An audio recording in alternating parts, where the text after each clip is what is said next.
Another thing I wanted to address is that somebody has asked me pointedly about why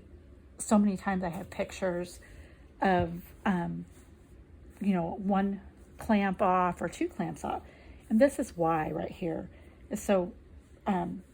lot of times I'll come and I'll do one, maybe not the center, but kind of close to the edge, and rather than just work right here on the edge and come over, I'll do like this one, maybe the next one I would do that, and then come back to the edge, and I take that clamp off because I have a tendency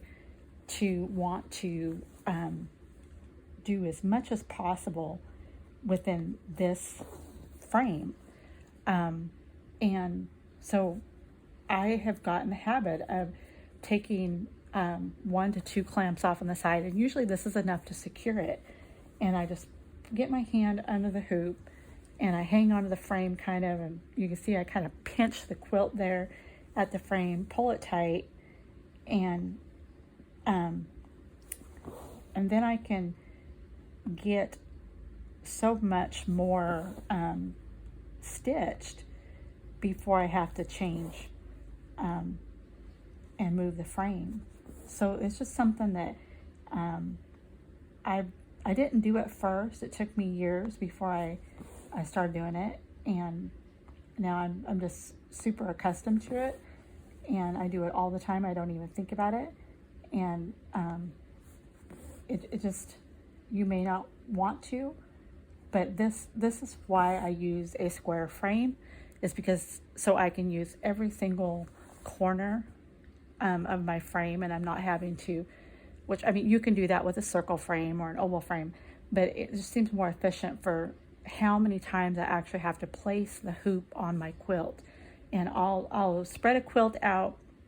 and I'll look at it and I'll say, okay, I think I can do this one with 4 frames across,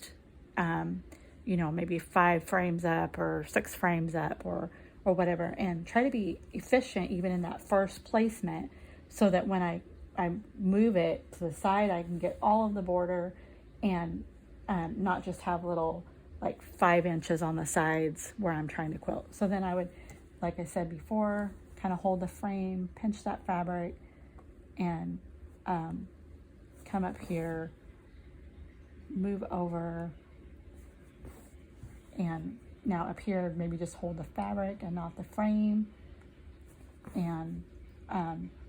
I don't want to quilt without a hoop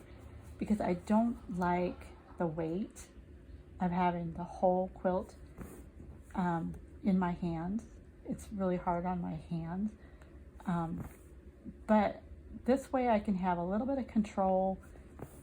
with the clamps on, and yet still make the most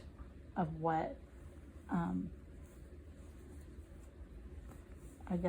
what I have available to me. So that's why so many times you'll see my pictures without a clamp, is I get in the habit of doing this right up to the edge, just as far as I can. And if I'm going sideways, I'll even bring the thread out this way and leave it. So that's what I do.